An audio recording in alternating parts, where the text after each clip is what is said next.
축하드려요. 신분증이랑 당첨용지 저에게 주시겠어요? 용지 뒷면에 이름과 전화번호를 적었습니다. 나도 모르게 손톱을 뜯고 있었습니다. 손이 벌벌 떨렸습니다.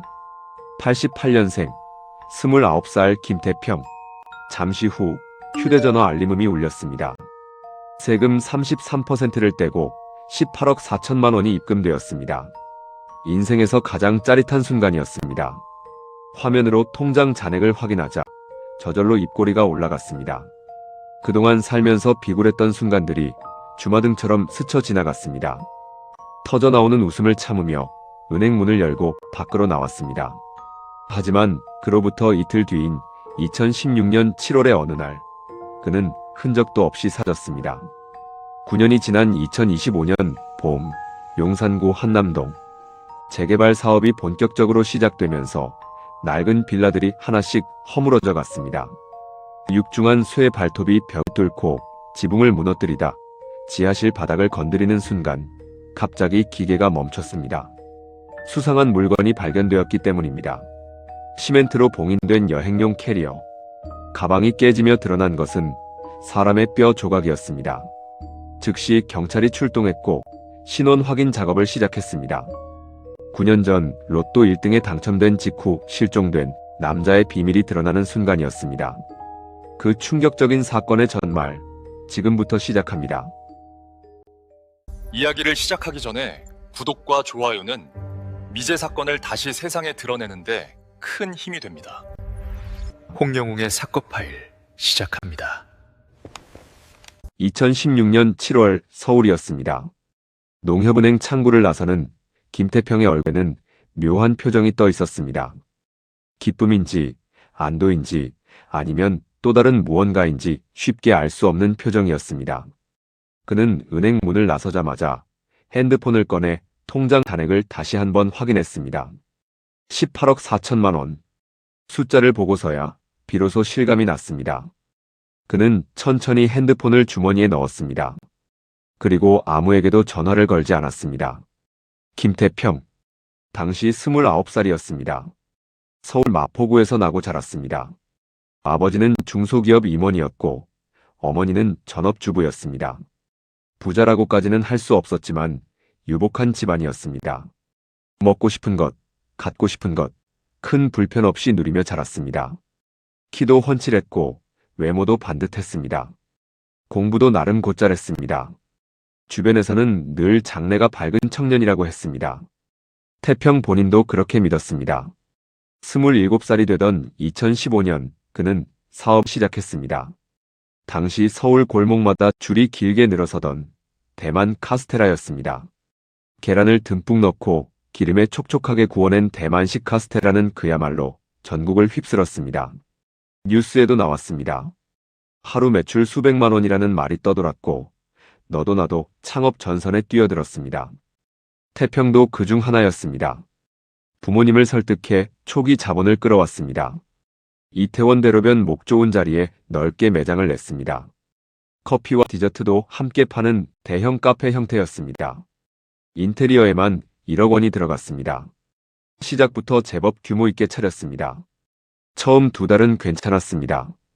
지나가던 사람들이 들어왔고 주말엔 줄도 섰습니다. 태평은 이 정도면 됐다고 생각했습니다. 하지만 그것이 끝이었습니다.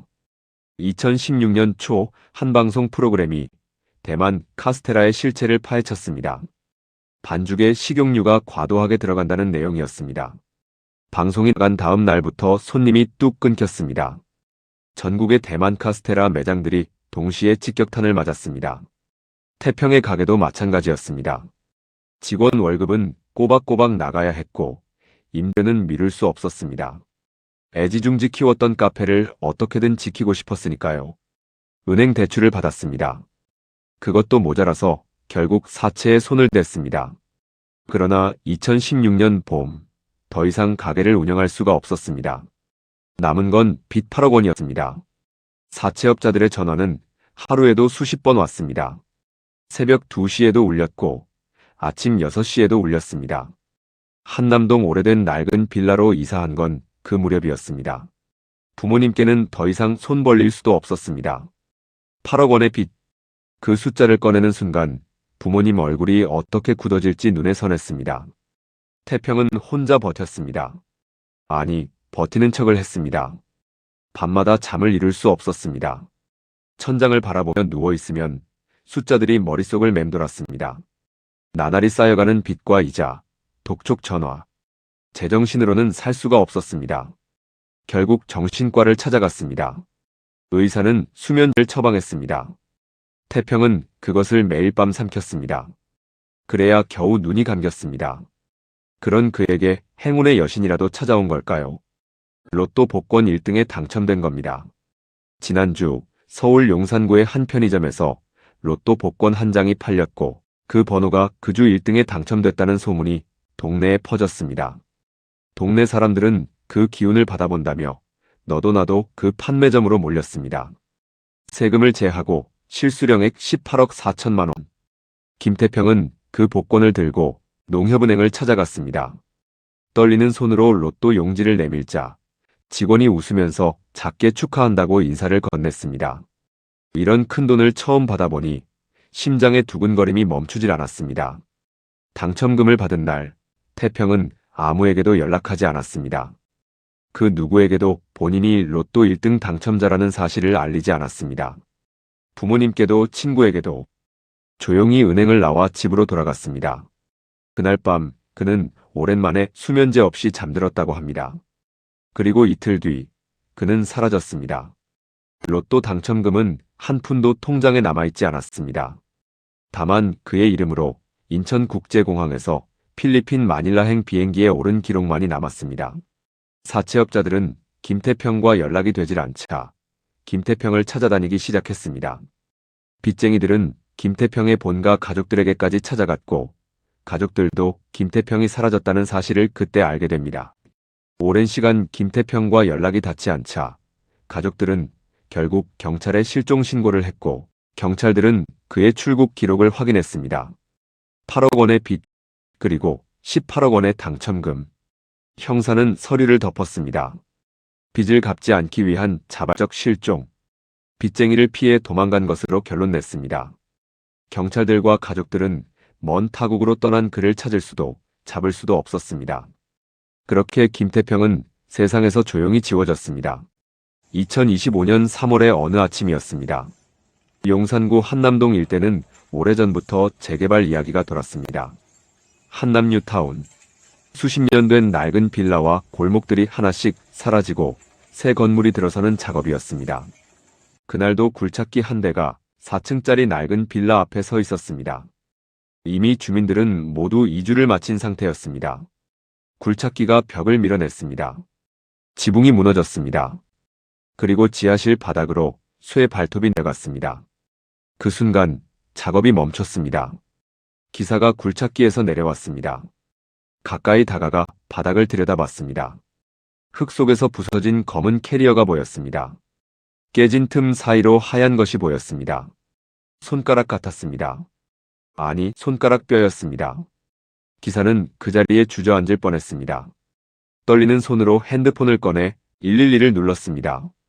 신고를 받고 현장에 도착한 형사는 이재혁이었습니다. 용산경찰서 강력팀, 41살.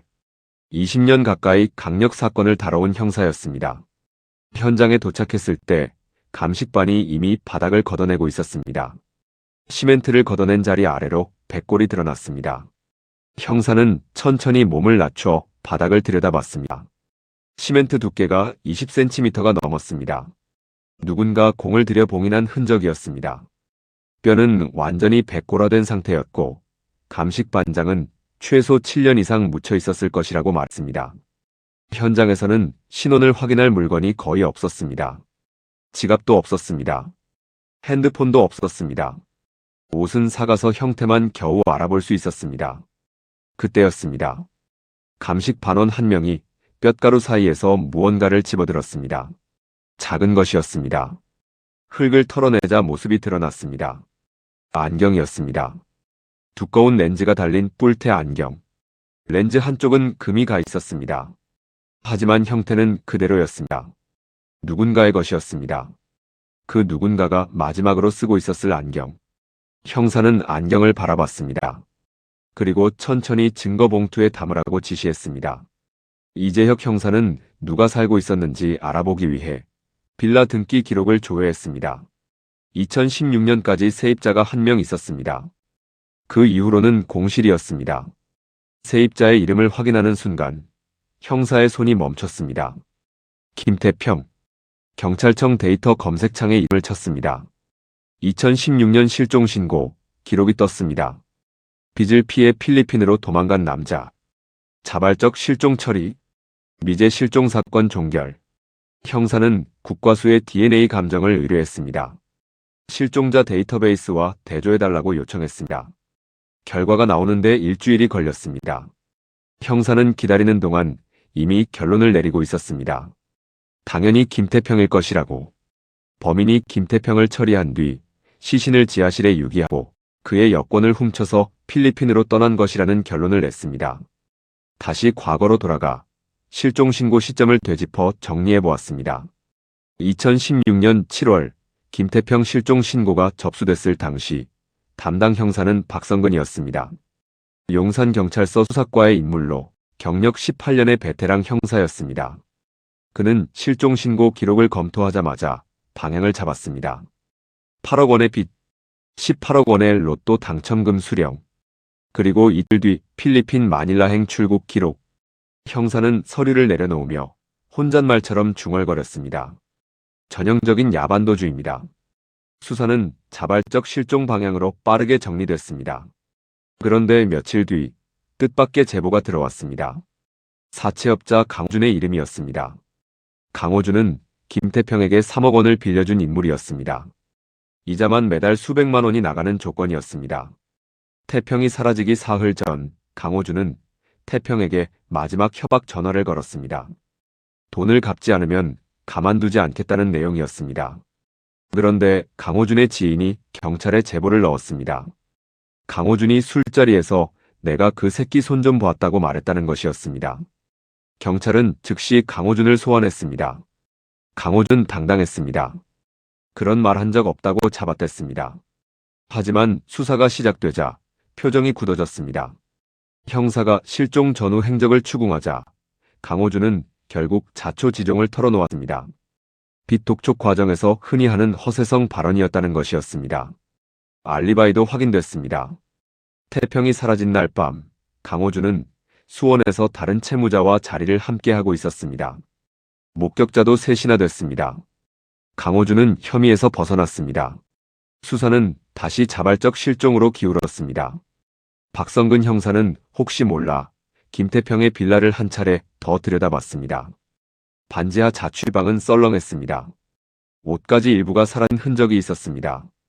여권도 없었습니다. 도망칠 준비를 하고 나간 게 분명했습니다. 방 구석에는 노트북이 하나 놓여 있었습니다. 형사는 그것을 잠깐 바라보다 그냥 지나쳤습니다.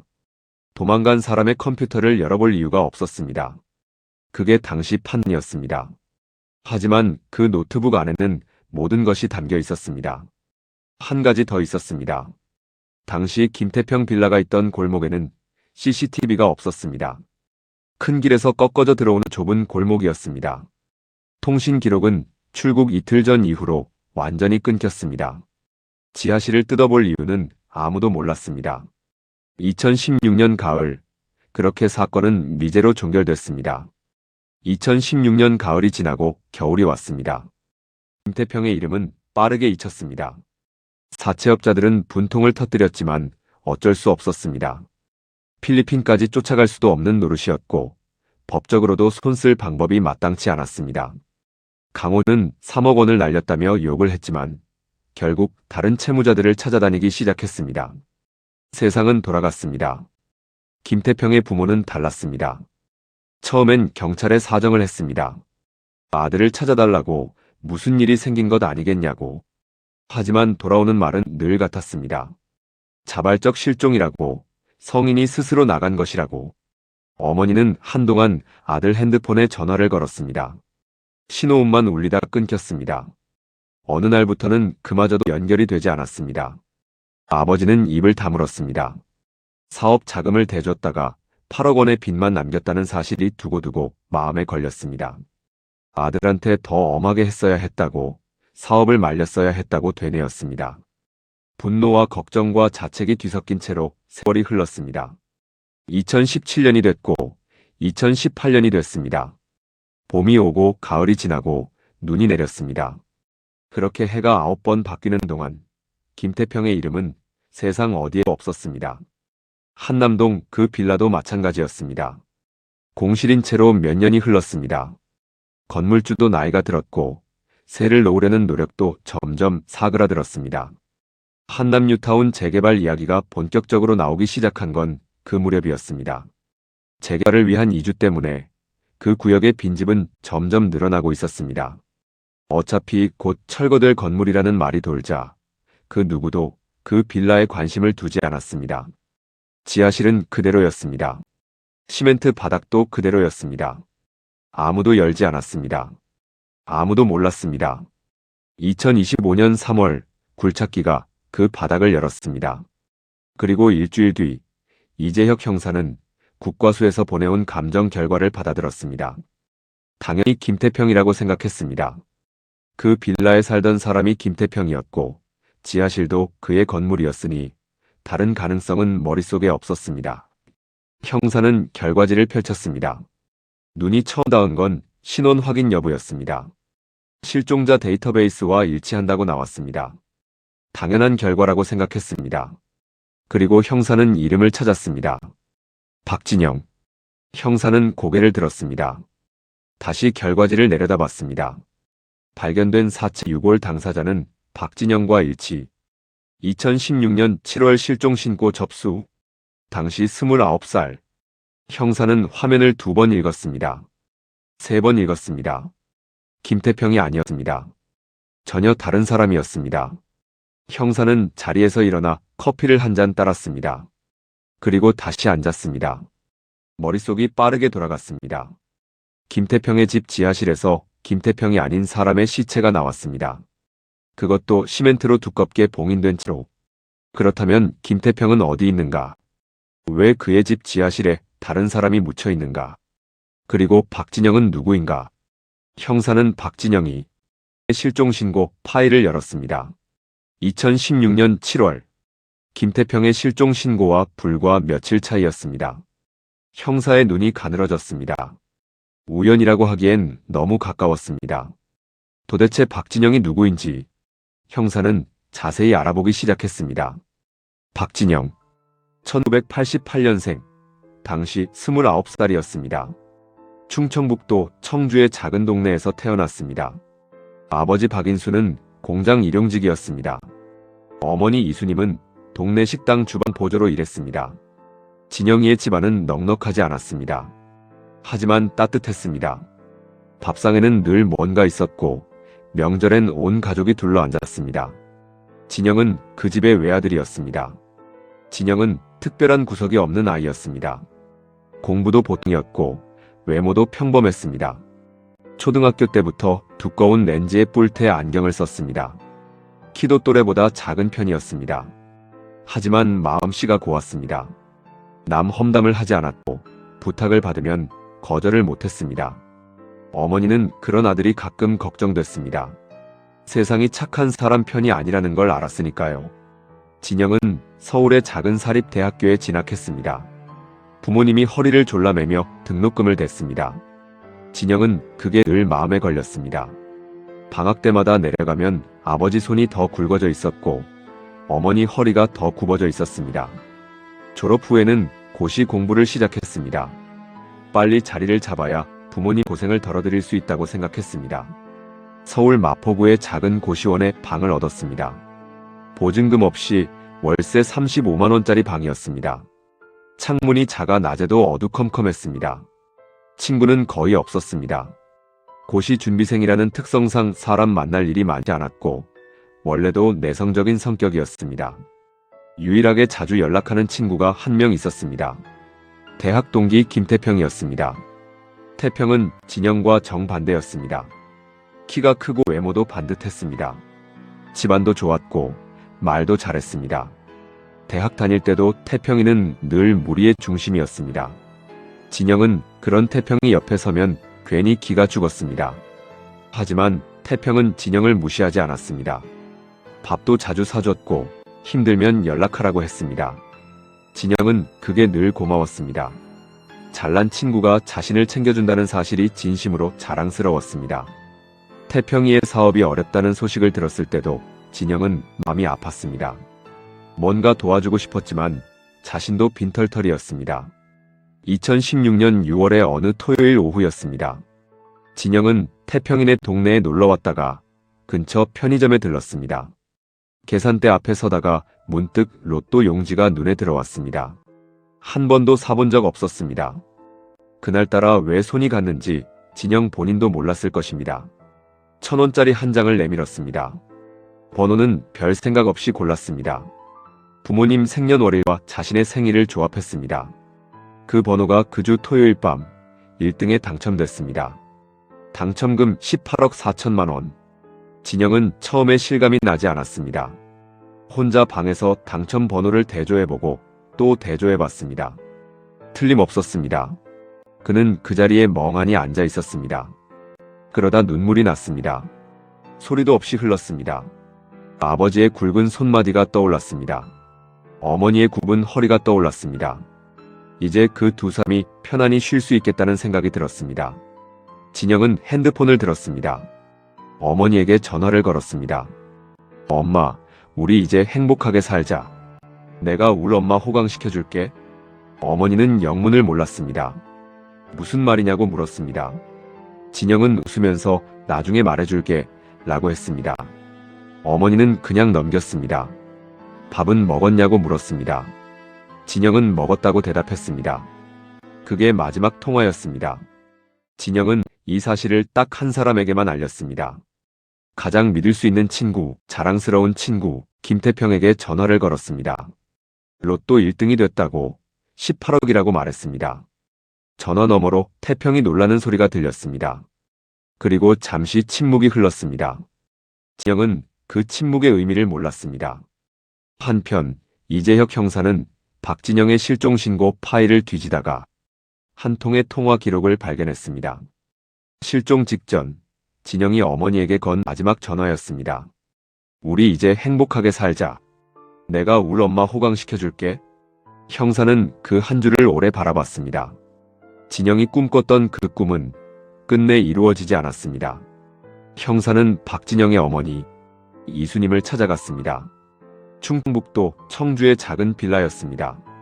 문을 열고 나온 이수님은 이른이 가까운 노인이 돼 있었습니다. 허리가 많이 굽어 있었습니다. 형사를 보자 눈이 흔들렸습니다. 9년 만에 찾아온 경찰이었습니다. 거실로 들어서자 작은 협탁 위에 사진 액자가 하나 놓여 있었습니다. 진영이 대학교 입학식 날 찍은 사진이었습니다. 두꺼운 안경을 쓰고 어색하게 웃고 있었습니다. 어머니는 그 사진 앞에 매일 아침 물 한 잔을 놓는다고 했습니다. 형사가 조심스럽게 입을 열었습니다. 공사 현장에서 발견된 시신이 아들 박진영임이 확인됐다고 전했습니다. 이수님은 한동안 아무 말도 하지 않았습니다. 눈을 감았습니다. 입술이 파르르 들렸습니다. 그러다 작게 소리가 새어나왔습니다. 울음인지 신음인지 알 수 없는 소리였습니다. 한참 뒤 어머니가 입을 열었습니다. 아들이 마지막 전화에서 엄마 호강시켜준다고 했다고, 그게 무슨 말인지 9년 동안 몰랐다고 했습니다. 이제야 알겠다고 했습니다. 하지만 너무 늦었다고 했습니다. 이수님은 아들이 실종된 뒤 한 번도 그 방을 치우지 않았습니다. 진영이 고등학교 때 쓰던 책상이 그대로였습니다. 어머니는 가끔 그 서랍을 열었다가 닫았습니다. 열어봤자 아무것도 달라지지 않는다는 걸 알면서도 진영이 서울로 올라간 뒤 어머니는 매주 일요일 저녁 아들에게 전화를 걸었습니다. 밥은 먹었냐고, 춥지는 않냐고, 몸은 괜찮냐고. 진영은 늘 괜찮다고 했습니다. 걱정하지 말라고 했습니다. 어머니는 그 목소리가 좋았습니다. 전화를 끊고 나면 한동안 핸드폰을 손에 쥔 채 앉아 있었습니다. 목소리라도 들으면 마음이 놓였습니다. 진영이의 실종 신고를 하고 나서 처음 1년은 매일 경찰서에 전화를 했습니다. 혹시 단서가 나왔냐고, 혹시 소식이 있냐고. 돌아오는 말은 늘 같았습니다. 아직 없다고. 기다려달라고. 2년이 지났습니다. 3년이 지났습니다. 어느 해 겨울, 아버지 박인수가 뇌경색으로 쓰러졌습니다. 병원 침대에 누운 남편 손을 잡으며 어머니는 생각했습니다. 진영이가 알면 얼마나 놀랄까. 아들한테 연락도 못하고. 그 생각에 눈물이 났습니다. 아버지가 퇴원하고 나서도 몸이 예전 같지 않았습니다. 공장 일은 그만둬야 했습니다. 어머니 혼자 식당 일을 나갔습니다. 60이 넘은 나이에 새벽부터 저녁까지. 힘들다는 생각보다 진영이 이 모습을 보면 얼마나 속상해할까 하는 생각이 먼저 들었습니다. 그 애는 늘 부모 걱정을 먼저 했으니까요. 진영 생일이 돌아오면 어머니는 미역국을 끓였습니다. 한 그릇. 먹는 사람 없이. 혹시나 아들이 오면 먹이려고. 9년 동안 그랬습니다. 미역국 냄새가 퍼지면 아버지는 아무 말 없이 방으로 들어갔습니다. 두 사람 다 말을 하지 않았습니다. 말을 하면 무너질 것 같아서. 형사가 찾아온 날, 어머니는 식당 일을 마치고 막 들어온 참이었습니다. 앞치마를 아직 벗지 못한 채로 문을 열었습니다. 형사의 얼굴을 보는 순간 알았습니다. 좋은 소식이 아니라는 것을. 거실로 들어가 앉았습니다. 형사가 말을 꺼내기도 전에 어머니의 눈에서 눈물이 흘렀습니다. 아직 아무 말도 듣지 않았는데 공사 현장에서 발견된 시신이 박진영임이 확인됐다는 말을 들었습니다. 어머니는 한동안 아무 말도 하지 않았습니다. 눈을 감았습니다. 입술이 파르르 떨렸습니다. 그러다 작게 소리가 새어나왔습니다. 울음도 아니고 신음도 아닌 무언가 가슴 깊은 곳에서 새어나오는 소리였습니다. 우리 진영이가 엄마 걱정하지 말라고 9년 만에 돌아와줬구나. 그 한마디였습니다. 형사는 고개를 숙였습니다. 아무 말도 할 수 없었습니다. 이재혁 형사는 박진영의 파일을 덮고 김태평의 파일을 다시 펼쳤습니다. 두 사람, 대학교 동기, 실종 시기가 불과 며칠 차이. 한 사람 집 지하실에서 다른 사람의 시체가 나왔습니다. 형사는 수첩에 두 이름을 나란히 적었습니다. 그리고 그 사이에 선을 하나 그었습니다. 이 선이 무엇인지 밝혀내는 게 수사의 출발점이었습니다. 형사가 가장 먼저 한 일은 농협은행 수령 기록을 다시 들여다보는 것이었습니다. 2016년 7월 로또 1등 당첨금 수령자는 김태평으로 기록돼 있었습니다. 본인 신분증을 제시하고 수령한 것이 확인됐습니다. 하지만 형사는 한 가지 사실에 주목했습니다. 로또 복권은 실물만 있으면 누구든 수령이 가능했습니다. 복권을 누가 구매했는지는 확인하지 않았습니다. 즉, 진짜 구매자가 따로 있을 수 있었습니다. 형사는 당첨 복권이 판매된 편의점을 찾아갔습니다. 용산구 이태원동의 한 편의점이었습니다. 사장이 2번 바뀐 상태였지만 당시 판매 기록이 본사 서버에 남아 있었습니다. 금융결제 기록은 10년까지 보존되기에 다행히 10년이 지나지 않아서 손에 넣을 수 있었습니다. 2016년 6월 어느 토요일 오후 2시 17분 복권 한 장이 판매됐습니다. 카드 결제가 아니라 현금 구매였습니다. 구매자를 특정할 방법이 없었습니다. 그러나 편의점 위치가 중요했습니다. 김태평이 살던 한남동 빌라에서 도보로 7분 거리였습니다. 그리고 박진영이 살던 마포구 고시원에서는 버스로 40분이 넘는 거리였습니다. 진영이 그 편의점까지 찾아갈 이유가 있었을까요? 형사는 진영의 이동 기록을 추적했습니다. 당시 진영의 교통카드 기록을 확인했습니다. 복권 판매 당일, 진영은 마포구에서 이태원행 버스를 탔습니다. 하차 기록은 이태원역 근처였습니다. 진영이 그날 이태원에 왔다는 것이 확인됐습니다. 무슨 이유로 왔을까요? 형사는 다시 파일을 뒤졌습니다. 진영의 통화 기록을 확인했습니다. 그날 오후 1시 김태평에게서 진영에게 전화가 왔습니다. 통화 시간은 4분이었습니다. 진영은 그 전화를 받고 이태원으로 왔습니다. 그리고 편의점에서 복권을 샀습니다. 형사는 수첩에 적었습니다. 태평이 진영을 이태원으로 불렀다. 그날 진영이 로또를 샀다. 그 복권이 1등에 당첨됐다. 그리고 태평이 그 당첨금을 수령했다. 그 다음은 이태원 일대 술집 카드 결제 기록이었습니다. 카드 기록은 최소 10년 이상 보존되기에 남아 있었습니다. 형사는 진영 실종 전날 밤 김태평 명의 카드 사용 내역을 뽑았습니다. 이태원의 한 호프집에서 밤 10시 22분에 결제된 기록이 있었습니다. 금액은 두 사람이 마시기에 적당한 양이었습니다. 태평이 진영을 불러내 술을 마셨던 것이 기록으로 확인됐습니다. 그 다음은 시멘트였습니다. 형사는 당시 김태평의 빌라 쓰레기통 안에서 시멘트 구입 영수증을 찾았습니다. 하지만 절반이 찢겨져 있어서 판매처와 날짜가 보이질 않았습니다. 형사는 한남동 일대에 있는 시멘트 가게들을 돌았습니다. 2016년 6월 말에서 7월 초 사이 시멘트를 대량 구매한 기록을 추적했습니다. 세 번째 들른 가게에서 답이 나왔습니다. 70대 노인 점주가 카드 전표 묶음을 한참 뒤지다 한 장을 꺼냈습니다.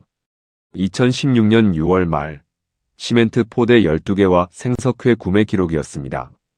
결제자는 김태평이었습니다. 노인 점주는 기억도 했습니다. 젊은 남자였는데 혼자 다 옮기겠다고 하더라고요. 무거운데 도와줄까 했더니 괜찮다고 했어요. 형사는 전표를 증거로 수거했습니다. 그리고 노트북이었습니다. 2016년 당시 박성근 형사가 그냥 지나쳤던 김태평의 노트북. 당시 빌라에서 수거돼 경찰서 창고 어딘가에 보관돼 있었습니다. 이재혁 형사는 수소문 끝에 그 노트북을 찾아냈습니다. 디지털 포렌식 전문가에게 하드디스크 복원을 의뢰했습니다. 사흘 뒤 결과가 나왔습니다. 2016년 6월 말 누군가 이 컴퓨터로 검색한 기록들이 복원됐습니다. 해외에서 돈 찾는 법, 비트코인 익명거래, 필리핀 장기 체류 비자, 가명으로 해외 생활, 시멘트 굽는 시간, 마지막 검색어를 확인하는 순간 형사는 손이 멈췄습니다. 시멘트 굽는 시간, 그 검색어가 무엇을 의미하는지는 설명이 필요 없었습니다. 모든 증거들이 하나의 이름을 가리키고 있었습니다. 김태평. 하지만 그는 5년째 세상 어딘가에 숨어 있었습니다. 이재혁 형사는 수사팀을 소집했습니다. 칠판에 두 이름을 적었습니다. 박진영, 김태평. 그리고 지금까지 확인된 증거들을 하나씩 나열했습니다. 카드 결제 기록, 시멘트 구매 전표, 컴퓨터 검색 기록, 교통카드 이동 내역, 안경의 DNA. 팀원들은 조용히 듣고 있었습니다. 누군가 입을 열었습니다. 이 정도면 충분한 거 아닙니까? 형사는 고개를 저었습니다. 김태평을 잡아야 충분한 것이라고 말했습니다. 형사는 먼저 복선들을 하나씩 꺼내 정리했습니다. 시멘트집 카드 전표에는 시멘트 12포대와 생석회가 찍혀 있었습니다. 생석회는 부패를 촉진하고 냄새를 억제하는 데 쓰입니다. 태평은 치밀했습니다. 하지만 카드로 결제했습니다. 그 한 가지 실수가 9년 뒤 그를 옥죄었습니다. 정신건강의학과 처방 기록도 다시 펼쳤습니다. 태평은 실종 한 달 전부터 수면제 처방량이 늘었습니다. 당시 담당 의사는 사업 실패로 인한 스트레스 악화로 기록했습니다. 하지만 이제 그 수면제가 어디에 쓰였는지 알 수 있었습니다. 진영의 술잔에 들어갔습니다. 컴퓨터 검색 기록 중 마지막 항목. 시멘트 굽는 시간. 그 검색이 이루어진 날짜는 진영이 실종되기 사흘 전이었습니다. 태평은 이미 그 전부터 모든 것을 계획하고 있었습니다. 그리고 가장 중요한 증거는 안경이었습니다. 지하실 백골 옆에서 발견된 두꺼운 뿔테 안경. 진영은 초등학교 때부터 그 안경을 썼습니다. 코받침에서 박진영이 DNA가 검출됐습니다. 그리고 또 다른 사람의 DNA가 검출되었습니다. 김태평의 DNA였습니다. 태평은 진영을 묻으면서 안경을 벗겼을 것입니다. 아니면 수면제에 잠든 진영의 안경이 바닥에 떨어졌을 때 만졌을 것입니다. 어느 쪽이든 그 안경 하나가 9년 뒤 진실을 증명하는 증거가 됐습니다. 형사는 이제 김태평을 찾아야 했습니다. 국제형사경찰기구 인터폴에 적색 수배를 신청했습니다. 김태평의 사진과 인적 사항을 전송했습니다. 동시에 필리핀 이민국에 직접 공조 요청 공문을 보냈습니다. 2016년 7월 마닐라 입국 기록은 확인됐지만 그 이후 행적이 없었습니다. 9년이라는 시간 동안 어디서 어떻게 살았는지 알 수 없었습니다. 그때 단서 하나가 나왔습니다. 김태평의 어머니를 찾아갔습니다. 마포구의 오래된 아파트였습니다. 어머니는 60 중반이 된 여성이었습니다. 형사를 보자 표정이 굳었습니다. 아들 이야기를 꺼내자 눈을 피했습니다. 형사는 조심스럽게 물었습니다. 혹시 아들에게서 연락이 온 적 있냐고. 어머니는 한참을 망설였습니다. 그리고 천천히 입을 열었습니다. 2019년에 한 번, 2022년에 한 번 전화가 왔다고 했습니다. 짧은 통화였고 잘 지내고 있다고만 했다고 했습니다. 돌아오라고 했더니 아직은 안 된다고 했다고 했습니다. 어머니는 손을 꼭 쥐었습니다. 그 애가 무슨 짓을 한 건지는 모르지만 살아만 있으면 됐다고 생각했습니다. 형사는 두 통화의 발신 번호를 추적했습니다. 모두 선불 유심 번호였습니다. 추적이 불가능했습니다. 하지만 한 가지가 남았습니다. 2022년 전화의 국가 코드, 필리핀 마닐라 지역 번호였습니다. 9년이 지났어도 태평은 여전히 마닐라에 있었습니다. 형사는 필리핀 이민국에 수색 범위를 마닐라로 좁혀달라고 재요청했습니다. 그리고 기다렸습니다. 한 달이 지났습니다. 조용했습니다. 형사는 초조했지만 내색하지 않았습니다. 진영의 어머니 이수님이 협탁 위 사진 앞에 물 한 잔을 올려두는 모습이 머릿속을 떠나지 않았습니다. 반드시 잡아야 했습니다. 그리고 2025년 5월 필리핀 이민국에서 연락이 왔습니다. 비자 연장을 신청한 한국인 남성의 지문이 데이터베이스에 등록된 김태평의 지문과 일치한다는 내용이었습니다. 이름은 달랐습니다. 서류상 이름은 김민준이었습니다. 하지만 지문은 거짓말을 하지 않았습니다. 형사는 그날 오후 마닐라행 비행기를 예약했습니다. 2025년 5월 필리핀 마닐라였습니다. 이재혁 형사는 필리핀 경찰 3명과 함께 마닐라 외곽의 한 주택가 골목에 서 있었습니다. 한국인 밀집 지역에서 한참 벗어난 곳이었습니다. 오래된 2층짜리 건물이 다닥다닥 붙어 있었고 골목에는 빨래가 널려 있었습니다. 습하고 더운 공기가 옷 속으로 파고들었습니다. 형사는 땀을 닦으며 건물 번호를 확인했습니다. 14번지. 여기였습니다. 필리핀 경찰이 먼저 계단을 올랐습니다. 형사가 그 뒤를 따랐습니다. 2층 복도 끝 문 앞에 섰습니다. 형사가 문을 두드렸습니다. 잠시 침묵이 흘렀습니다. 안에서 인기척이 났습니다. 느린 발소리가 가까워졌습니다. 문이 열렸습니다. 남자가 나타났습니다. 38살. 9년 전 사진보다 훨씬 수척해져 있었습니다. 볼이 꺼졌고 머리에는 흰 머리카락이 섞여 있었습니다. 눈밑이 어두웠습니다. 경찰 제복을 보는 순간 남자의 얼굴이 굳었습니다. 눈이 천천히 커졌습니다. 한 발 뒤로 물러서려 했지만 이미 늦었습니다. 이재혁 형사가 입을 열었습니다. 김태평 씨 맞습니까? 남자는 대답하지 않았습니다. 하지만 눈에서 눈물이 흘러내렸습니다. 그것이 대답이었습니다. 필리핀 경찰이 수갑을 채웠습니다. 남자는 저항하지 않았습니다. 고개를 숙인 채 그대로 서 있었습니다. 9년 만이었습니다. 경찰서 조사실에서 형사는 김태평과 마주 앉았습니다. 태평은 한참 동안 테이블만 바라봤습니다. 형사가 증거들을 하나씩 꺼내놓았습니다. 시멘트 구매 전표, 컴퓨터 검색 기록, 카드 결제 내역, 안경의 DNA 감정 결과. 태평은 서류들을 천천히 내려다봤습니다. 그리고 눈을 감았습니다. 오랜 침묵이 흘렀습니다. 다 말하겠습니다. 태평은 낮고 쉰 목소리로 말했습니다. 9년 동안 하루도 편한 날이 없었습니다. 자백은 2시간 동안 이어졌습니다.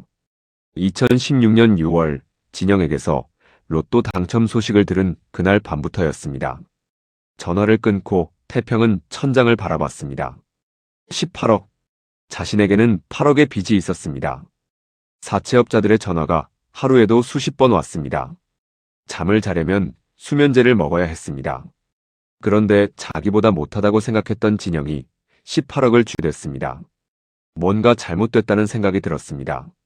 그리고 그 생각이 며칠 동안 머릿속을 떠나지 않았습니다. 진영에게 돈을 빌려달라고 했습니다. 전화로 꺼낸 말이었습니다. 빚부터 갚아야겠다고 조금만 도와달라고 했습니다. 진영은 한참을 망설이다 말했습니다. 자기는 부모님께 집을 사드리고 싶다고, 그동안 너무 고생하셨다고, 미안하다고 했습니다. 태평은 알겠다고 했습니다. 웃으면서 알겠다고 했습니다. 전화를 끊고 나서 결심했습니다. 며칠 뒤 태평은 진영에게 연락했습니다. 당첨 축하해준다고 이태원에서 술 한잔 하자고 했습니다. 진영은 기꺼이 나왔습니다. 둘은 이태원 호프집에서 나란히 앉아 맥주를 마셨습니다. 진영은 해맑게 웃으며 부모님 이야기를 했습니다. 집을 보러 다녀야겠다고, 어머니가 허리가 안 좋으셔서 엘리베이터 있는 곳으로 골라야겠다고 했습니다. 태평은 고개를 끄덕이며 들었습니다. 속으로는 아무도 모르는 잔인한 계획을 품고 다른 생각을 하면서 말이죠. 1차가 끝나고 태평이 말했습니다. 집에서 2차 하자고, 좋은 술 있다고. 진영은 아무런 의심 없이 따라갔습니다. 태평의 집에서 술을 더 마셨습니다. 태평은 진영이 잠깐 화장실 간 사이 수면제를 꺼냈습니다. 손이 떨렸습니다. 약은 물에 타기 쉽도록 가루로 부셔놨습니다. 그는 눈을 질끈 감고 진영의 잔에 털어넣었습니다. 진영은 돌아와 술을 마셨습니다. 1시간쯤 지나자 눈꺼풀이 내려앉기 시작했습니다. 말이 느려졌습니다. 소파에 기대더니 이내 숨소리가 깊어졌습니다. 태평은 진영을 바라봤습니다. 두꺼운 안경 너머로 감긴 눈이 보였습니다. 편안한 얼굴이었습니다. 믿는 친구 집에서 편안하게 잠든 사람의 얼굴이었습니다. 세상에서 가장 안전한 곳이라고 느끼는 진영의 표정을 보며 태평은 잠시 주저했습니다. 태평은 그 앞에 무릎을 꿇었습니다. 오래 울었습니다. 소리 없이 울었습니다. 얼마나 지났는지 몰랐습니다. 그러다 일어섰습니다. 더 이상 생각하지 않으려 했습니다. 손을 뻗었습니다. 진영의 목에 손을 감았습니다. 빠르게 끝내고 싶었습니다. 오래 걸리게 하고 싶지 않았습니다. 그게 자신이 할 수 있는 마지막 배려라고 생각했습니다. 손에 힘을 주기 시작했습니다. 1분, 2분, 몇 분이 지났는지도 몰랐습니다. 진영은 버둥거리지 않았습니다. 수면제 때문이었습니다. 그냥 잠든 채로 그렇게 허망하게 떠났습니다. 태평은 한참을 그 자리에 있었습니다. 일어설 수가 없었습니다. 다리에 힘이 없었습니다. 그러다 정신을 차렸습니다. 진영의 지갑에서 로또 복권을 꺼냈습니다. 그것을 자신의 주머니에 구겨 넣었습니다. 그날 밤 지하실에 구덩이를 팠습니다. 삽질 소리가 새벽의 골목을 채웠습니다. 다행히 낡은 건물이라 지하실은 아무도 오지 않는 곳이었습니다. 게다가 그 빌라에는 지금 세입자들이 사지 않고 공실인 상태로 사람들의 왕래가 거의 없는 곳이었습니다. 작업하기는 수월했습니다. 진영을 검은 트렁크에 넣고 계단을 내려갔습니다. 생석회를 뿌렸습니다. 하얀 가루가 트렁크 안을 가득 덮었습니다. 그 위에 시멘트를 부었습니다. 삽으로 22번 떠서 부었습니다. 두께가 20cm를 넘었습니다. 새벽 4시가 넘었을 때 작업이 끝났습니다.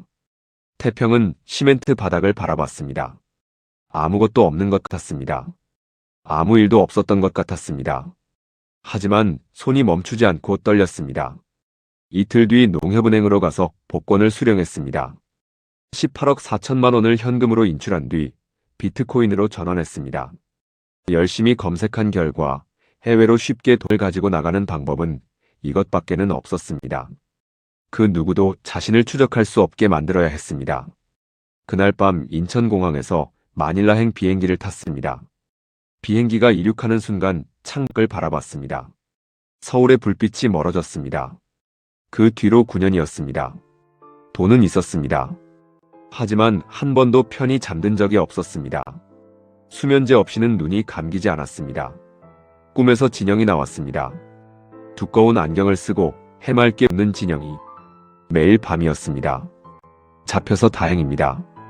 태평은 마지막으로 그렇게 말했습니다. 한국으로 송환된 김태평의 재판은 2025년 9월에 시작됐습니다. 법정에는 사람들이 가득 찼습니다. 방청석 한쪽에 진영이의 부모가 앉아 있었습니다. 아버지 박인수는 굵은 손마디로 아들 사진 한 장을 꼭 쥐고 있었습니다. 대학 입학식 날 찍은 사진이었습니다. 두꺼운 안경을 쓰고 어색하게 웃는 아들의 얼굴. 어머니 이수님은 허리를 곧게 펴고 앉아 있었습니다. 눈을 똑바로 뜨고 피고인석의 태평을 바라봤습니다. 검사는 계획적 살인, 사체 유기, 사기 수령 혐의를 낱낱이 설명했습니다. 태평의 변호사는 자백과 반성을 내세우며 선처를 호소했습니다. 하지만 재판부의 표정은 굳어 있었습니다. 2025년 11월 최종 판결이 선고됐습니다. 징역 25년. 판결이 낭독되는 순간 어머니 이수님은 소리도 내지 못하고 웃습니다. 아들이 로또에 당첨됐다는 사실도, 집을 사드리고 싶었다는 말도, 그날 이태원으로 불려나간 것도 이날 처음으로 모두 알았습니다. 옆에 앉은 아버지 박인수는 아들 사진을 가슴에 꼭 안았습니다. 그의 어깨가 천천히 흔들렸습니다. 그리고 바닥으로 작은 눈물 방울들이 소리 없이 떨어져 내렸습니다. 피고인석의 김태평은 고개를 숙였습니다. 눈물이 떨어졌습니다. 하지만 아무도 그 눈물을 바라보지 않았습니다. 박진영은 세상에서 가장 평범한 청년이었습니다. 잘난 것도 없었고 가진 것도 없었습니다. 두꺼운 안경을 쓰고 작은 고시원 방에서 하루하루를 버텼습니다. 그래도 꿈이 있었습니다. 아버지의 굵은 손마디를 쉬게 해드리는 것, 어머니의 굽은 허리를 펴드리는 것, 딱 그것 하나였습니다. 그 꿈이 1,000원짜리 복권 한 장에 담겼습니다. 그리고 가장 믿었던 친구에게 가장 먼저 그 기쁨을 나눴습니다. 박진영은 평생 남을 의심하지 않았습니다. 의심하는 법을 몰랐다고 하는 편이 맞을 것입니다. 착하다는 말이 칭찬인지 약점인지 모른 채 살았습니다. 가장 기쁜 날, 가장 먼저 떠올린 사람이 친구였습니다. 그 친구라면 함께 기뻐해 줄 것이라고 믿었습니다. 의심할 이유가 없었습니다. 9년을 알고 지낸 친구였으니까요. 자신을 늘 챙겨줬던 친구였으니까요. 진영은 그날 밤 태평의 집에서 술을 마시며 부모님 이야기를 했을 것입니다. 해맑게 웃으면서 자신이 가장 믿고 의지하는 친구 앞에서, 그리고 그 친구가 건넨 술잔을 아무 의심 없이 마셨을 것입니다. 세상에서 가장 믿었던 단 한 명의 친구가 세상에서 가장 위험한 사람이었다는 것을 진영은 끝내 알지 못했습니다. 그 믿음이 그를 죽였습니다. 18억 원은 아무도 행복하게 하지 못했습니다. 진영은 목숨을 잃었고 태평은 9년을 도망 다니다 25년을 감옥에서 보내게 됐습니다. 두 청년의 29살이 그렇게 끝났습니다. 여러분께 묻고 싶습니다. 가장 가까운 사람이 가장 위험할 수 있다는 것을 우리는 얼마나 알고 있을까요? 기쁜 소식을 가장 먼저 나누고 싶은 그 사람이 진짜 편인지 우리는 어떻게 알 수 있을까요? 그리고 돈 앞에서 흔들리지 않을 자신이 우리에게 있을까요? 박진영의 어머니는 지금도 매일 아침 아들 사진 앞에 물 한 잔을 올립니다. 아들이 꿈꿨던 그 집에서가 아니라 여전히 그 작은 빌라에서 허리를 핀 채로. 진실은 언제나 그 자리에 있었습니다. 시멘트 20cm 아래에서 9년을 기다리면서 말이죠. 홍영웅의 사건 파일, 오늘 이야기는 여기까지입니다. 구독과 좋아요는 잊혀진 사건을 다시 세상으로 끌어내는데 큰 힘이 됩니다. 시청해주셔서 감사합니다.